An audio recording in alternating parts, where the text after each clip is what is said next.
আসসালামু আলাইকুম। Chef রোমাঞ্চলস cooking চ্যানেলের পক্ষ থেকে সবাইকে স্বাগত জানাচ্ছি। আশা করি সবাই ভালো আছেন। আজকে আপনাদের জন্য একটি ভিন্ন রকম রেসিপি নিয়ে হাজির হয়েছি। সেটি হলো অ্যারাবিয়ান চিকেন মদগুত। অ্যারাবিয়ান চিকেন মদগুতটা খুবই জনপ্রিয় একটি খাবার অ্যারাবিয়ানদের জন্য, খুবই মজাদার। তো সেটাই আপনাদের সাথে শেয়ার করব। তো এরকম আরও নতুন নতুন ভিডিও পেতে আমার চ্যানেলটিকে অবশ্যই সাবস্ক্রাইব করে বেল আইকনটি প্রেস করে রাখবেন। তো আর কথা না বাড়িয়ে চলে যাচ্ছি মূল ভিডিওতে।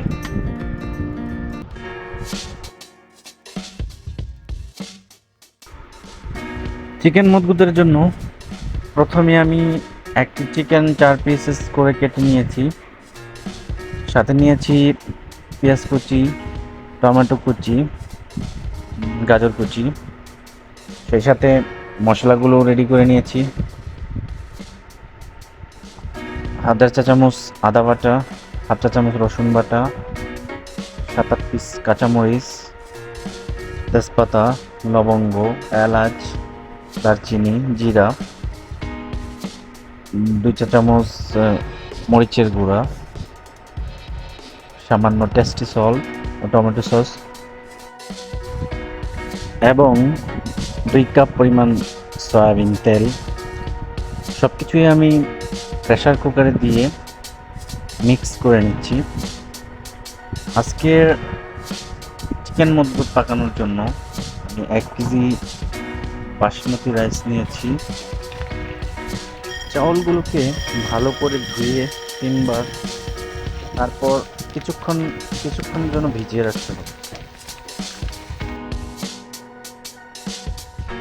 এরপর আমি প্রেসার কুকারটাকে চুলায় বসিয়ে ওই মিক্সকৃত মশলার মধ্যে 1.5 কেজি পানি ঢেলে দেব। ঢেলে দিয়ে ঢাকনাটাকে ভালো করে লাগিয়ে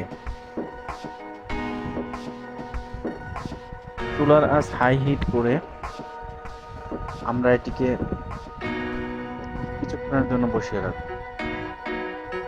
যখনই প্রেসার কুকারের সেই কালো ক্যাপটা হাওয়ায় দুলতে থাকবে, তখন থেকে আমরা চিকেনটাকে সিদ্ধ করার জন্য 5 মিনিট, অতিরিক্ত 7 মিনিট প্রেসার দিয়ে এটাকে সিদ্ধ করে নেব। খেয়াল রাখতে হবে 7 মিনিটের বেশি যেন না হয়, কারণ বেশি হলে চিকেনগুলো আবার খুলে যাবে। তো আমি এটা খুলে নিলাম। খুলে নেওয়ার পর যে এরকম দেখতে, এখন আমি চিকেনগুলো প্রেসার কুকার থেকে উঠিয়ে নেব। কারণ এখন যদি আমরা রাইস দিই, চিকেনগুলো নিচে পড়ে, তাহলে চিকেনগুলো ভেঙে যাওয়ার সম্ভাবনা থাকে। সেজন্য আমরা চিকেনগুলো আগে উঠিয়ে নেব। তারপর পুনরায় আবার প্রেসার কুকার চুলায় বসিয়ে চুলার আঁচটা হাই হিট করে কিছুক্ষণ কুক করতে থাকবো। যখনই পানিটা গরম হয়ে আবার জুস চলে আসবে, তখনই আমরা এটার মধ্যে চাউলগুলো ঢেলে দেব। চাউলগুলো ঢেলে চিকেনগুলো উপরে বসিয়ে সাজিয়ে নেব। তারপর চুলার আঁচটা একটু বাড়িয়ে আমরা ক্যাপটা লাগিয়ে দেব। কালো ক্যাপটা যখন হাওয়ায় দুলতে থাকবে, তখন থেকে খেয়াল রাখতে হবে, তখন থেকে লো হিটে 15 মিনিট আমরা কুক করে নেব। 15 মিনিট কুক করার পরে আমাদের চিকেন মদগুতটা রেডি হয়ে যাবে।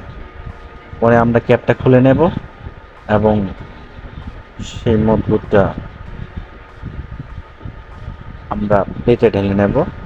আমাদের চিকেন মদগুত সম্পূর্ণভাবে রেডি হয়ে গেছে। দেখুন আপনারা, চাউলটা কত সুন্দর স্মুথ ঝরঝরে হয়েছে। তো এ পর্যন্তই আজকের রেসিপি। আমাদের ভিডিওটা ভালো লাগলে সবাই লাইক, কমেন্ট, সাবস্ক্রাইব করে আমাদের পাশে থাকবেন। সবার জন্য শুভকামনা। আল্লাহ হাফেজ।